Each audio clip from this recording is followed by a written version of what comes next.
কৃষ্ণ কৃষ্ণ।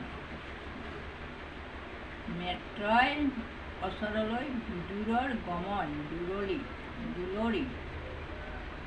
এ বদতি যোগেন্দ্ৰ শুনিয় নৃপেন্দ্ৰ পৰীক্ষিতৰ কথা হাৰ। এক কতিপয় দিনে বিদুৰ যতনে পাইলা যায় হৰিদ্বাৰ। আমি যে গৈছোঁ হৰিদ্বাৰ, তাতে বহুত থান আছে, বহুত মানে মঠ মন্দিৰ আছে হৰিদ্বাৰত। গংগাৰ পাৰতো এই হৰিদ্বাৰতে গংগা নদীটো, আমি তাতে গা ধুইছিলোঁ উত্তৰ ভাৰতত। হে জাত সুৰ নদী পৰ্বতক ভেদি বহি আছাই অবিশ্ৰাম। পৰম মংগল জানাহিতো স্থল বিবেক নাহি উপাম। এতিয়াতো এইখিনি কথা কোৱাৰ লগে লগে তোৰ মনটো ঢুকি খাই উঠে। ইমান সুন্দৰ ঠাই যদি চাবাৰে মন যায়। হয়, তাৰে ওচৰতে সেই গংগা নদীটো, আমি তাতে স্নান কৰিছোঁ আৰু গংগা নদীত। সেই স্থানে বহি আচন্ত সৰসী মেত্ৰয় সাজু মহন্ত। কৰ্ম ব্যগ্ৰ এৰি চিত্তে মহাহৰি চিন্তিয়া মাত্ৰ থাকন্ত। সেই স্থানতে বিদুৰে বহি ঈশ্বৰক চিন্তা কৰি আছিল। ঐ নাহি কাম ক্ৰোধ অগাধ অবোধ কৃষ্ণৰ একান্ত দাস। ও দেখি বিদুৰৰ প্ৰেমে জৰে নিৰ চাপিলন্ত যাই পাশ। কি অগাধ সুন্দৰ ঠাই।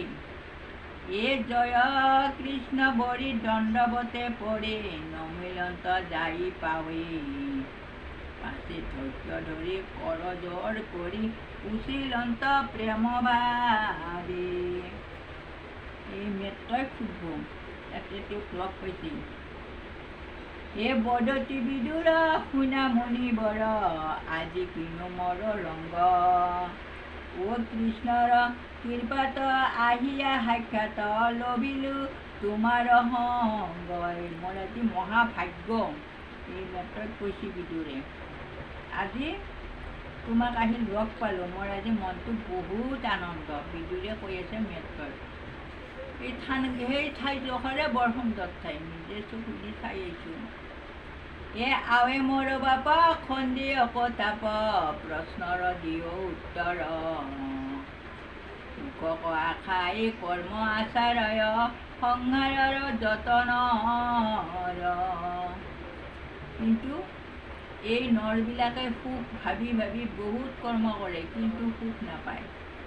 এ নিমিলয় সুখ নুগুচয় দুখ কিন্তু ক্লেশ মাত্ৰ পায়।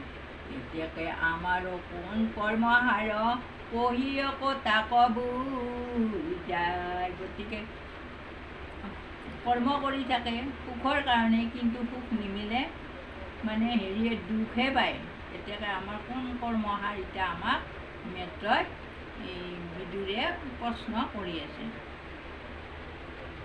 পূৰ্বৰ কৰ্মৰ ফলে কৃষ্ণৰ পাদমূলে বিমুখ পামৰ যত। অধম আচাৰ পাপৰ ভাণ্ডাৰ নিষেধ কৰ্মতৰ। তই ডাঙৰ কথা কৈ দিলা। পূৰ্বৰ জন্মৰ কৰ্মৰ ফল যাৰ বেয়া, সি কৃষ্ণৰ পদত মূলে বিমুখ কৰে, সি কৃষ্ণক ভাববা নোৱাৰে। আচল কথা সেইটোৱে, কৃষ্ণক সকলোৱে ভাববা নোৱাৰে। পূৰ্বৰ কৰ্মৰ ফল আছে, বেয়া কৰ্মৰ ফল আছে, সেইটো কাৰণে তেওঁলোকে ভাববা নোৱাৰে। এ যিটো পথ ধৰি আৰদিলে হৰি ভক্তি হবে দেন্ত জান। আহুৰ সঞ্চয় চেদিবে লাগায় কহিয় তাৰ নিদান। আৰু কি পথত মই ভক্তি কৰিলে প্ৰভুক লাগ পাম, এই কথাটো মোক বুজাই দিয়া। এ প্ৰভু নাৰায়ণ এইটো বিশ্বাসান যিৰূপে কৰা শ্ৰজন। যে মনে পালন্ত পুনু সংহাৰান্ত কয় তাক তপদন। তেওঁ কিমতে সংসাৰখন পালন কৰিছিল আৰু কি ৰূপে তেওঁ সংহাৰণ কৰিছিল, এইটো কথা বাপ তপোধন তুমি মোক কোৱা, বুজাই দিয়া। এ মৎস্য আদি কৰি নানা তনু ধৰে লোকৰ সন্ধিয়া তাপ যিটো কৰ্মচয় কৰা কৃপাময় তাক মত কৈও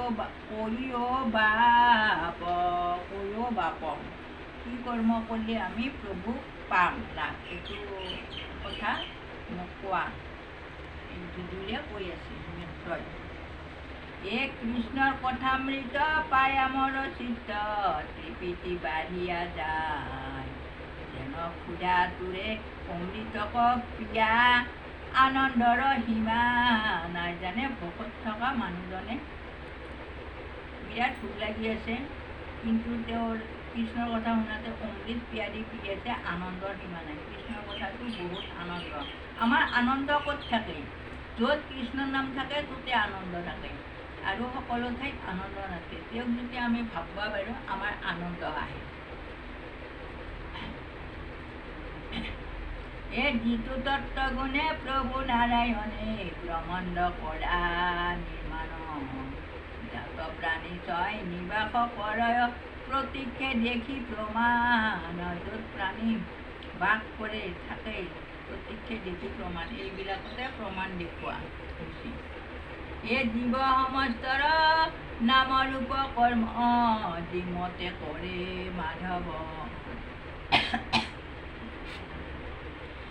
হব প্ৰশ্নৰ দিও উত্তৰ চৰণে ধৰো বান্ধৱ জীৱবিলাকক কেনেকৈ পালন কৰে তাৰে মোক উত্তৰটো দিয়া মেট্ৰক কৈ আছে এই যদি বোলা তুমি ভাৰত পঢ়ন্তে শুনিছা ইহব কথা ইয়াৰ উত্তৰ শুনা মুনিবৰ কহিব কৰি ব্যৱস্থা এ ব্ৰাহ্মণ ক্ষত্ৰিয় বৈশ্য শূদ্ৰ হব ই হব বৰজত ধৰ্ম ব্যাস পিতৃৰ মুখে কোনো তাৰ শুনিছো সকলো মৰ্ম পূৰ্বতে আগে আমি শুনিছোঁ ব্যাস পিতৃৰ মুখত এইবিলাক কথা এ তাহাৰ শ্ৰৱণে নাই মোৰ মনে জাতো অল্প সুখ পায় নাৰদ আদি ঋষি পৰম হৰকি ই জাকত যু সত্ৰে গায় গতিকে তেওঁৰ কথাত আমাৰ হেৰি নাই আনন্দ নাই কিন্তু নাৰদ আদি ঋষিসকলে হৰকি তেওঁৰ গুণ গাই থাকে এই কৃষ্ণৰ কথা কোনো অমৃতৰ নিদিয়ে আত বিৰকতি নাই